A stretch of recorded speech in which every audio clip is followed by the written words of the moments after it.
வணக்கம் மக்களே, சற்றுமுன் கிடைத்த தகவல் ஒன்றை பார்க்க போகிறோம். மக்களவைத் தேர்தலில் புதிய கருத்து கணிப்பு, இந்த ஒரு தகவலை பற்றி தான் நாம் பார்க்க போகிறோம்.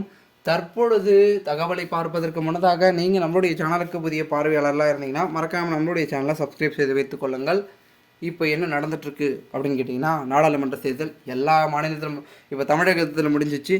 தமிழகத்தில் முடிஞ்சு அடுத்தடுத்து இப்போ நடந்து கொண்டிருக்கும் நம்மளுடைய முக்கிய அங்கமாக இருக்கக்கூடிய கர்நாடகாவில், ஓகேங்களா. அதாவது கர்நாடகா இல்லை, ஆந்திராவில், ஓகேங்களா. ஆந்திராவில் பார்த்திங்கன்னா பெரும்வாரியாக அந்த ஒரு தேர்தல், அடுத்தடுத்து பார்த்திங்கன்னா கேரளா அப்படின்னு சுற்றி சரௌண்டிங் தென் இந்தியாவில் பார்த்திங்கன்னா தேர்தல் இப்போ போய் கொண்டிருக்கிறது, ஓகேங்களா. வட மாவட்டங்கள்லாம் வட மாநிலங்களில் முடிச்சிட்டாங்க. இப்போ தென் மாநிலங்களில் பார்த்திங்கன்னா ஒரு மெஜாரிட்டியை அதிமுக, அதாவது பெரும் கட்சியாக இருக்கக்கூடிய முக்கிய அங்கமாக விளங்கக்கூடிய பாரதிய ஜனதா காங்கிரஸ் அவர்கள் பார்த்திங்கன்னா யார் இடத்தை பிடிக்க போகிறாங்க, தக்க வைக்க போகிறாங்க அப்படின்னு பேசப்படுகிறது. இது ஒரு பக்கம் இருந்தாலும் நம்மளுடைய தமிழகத்தில் திமுக அதிமுக அப்படின்ற போட்டி தான் அதிகமாக இருக்குது. பாஜக அப்படின்றது ஒரு கட்சி இருக்கா இல்லையா அப்படின்றதே நிறைய பேருக்கு தெரியாது, ஓகேங்களா. அதாவது தெரியாதுன்னா சமூக வலைத்தளங்கள் இருவங்களுக்கும் தெரியும்.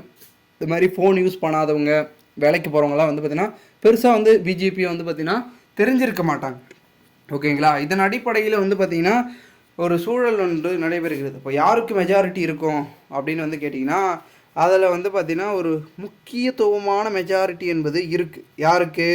அதாவது நம்மளுடைய திராவிட முன்னேற்ற கழகத்திற்கு, ஓகேங்களா. அவங்களுக்கு ஒரு மெஜாரிட்டி என்பது எல்லா தொகுதியிலும் 39 தொகுதியிலுமான்னு கேட்டிங்கன்னா 32 தொகுதிகள் சொல்லலாம். மற்ற தொகுதிகள்லாம் கொஞ்சம் அப்படி இப்படி இருந்தாலும் கூட 38 தொகுதிகளில் அவங்களுடைய ஒரு முக்கியத்துவமான பார்த்திங்கன்னா தொகுதி முரண்புகள்னு ஒன்று இருக்குது. அதாவது என்னென்னா, தொகுதியில் இருக்கக்கூடிய மாவட்ட செயலாளர்களோ இல்லை முன்னாள் எம்பிக்களோ இல்லை எம்எல்ஏக்களோ அவர்களுடைய வேலைகள் என்பது தீவிரமாக இருந்ததுனால அந்த இடங்கள்லாம் கொஞ்சம் ஆதரவு என்பது பெருகி வச்சுருப்பாங்க அப்படின்ற ஒரு கணிப்பு அவர்கள் மத்தியில் இருக்குது. உளவுத்துறையாக தான் சொல்கிறாங்க நம்மளுடைய திராவிட முன்னேற்ற கழகத்திற்கு. ஸோ இந்த ஒரு சூழலில் இது எல்லாமே இருக்கிறதுனால கொஞ்சம் மெஜாரிட்டியின் ஸ்டேஜை தொடுவாங்க திராவிட முன்னேற்ற கழகம் அப்படின்றது தான் அனைவர் மத்தியில் பார்க்கப்படுகிறது. ஸோ அதையும் நம்ம பார்த்திங்கன்னா ஒரு கணிப்பாக தான் பார்க்க முடியும். மற்றபடிக்கு பெரும் விதத்தில் அதிமுகவுக்கும் வாக்கு என்பது அப்படி சதவீதமாக அதிகரிக்கலாம்.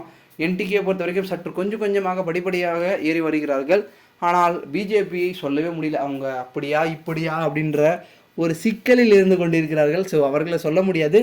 அவங்கள வெயிட் பண்ணி தான் நம்ம பார்க்கணும். ஸோ பொறுத்திருந்து பார்க்கலாம் என்ன நடக்கிறது என்பதை. மேலும் இது போன்று நீங்கள் அரசியல் சாதனை கோகலாம் தெரிந்து கொள்ள சேனலை சப்ஸ்கிரைப் பண்ணுங்கள். நன்றி, வணக்கம்.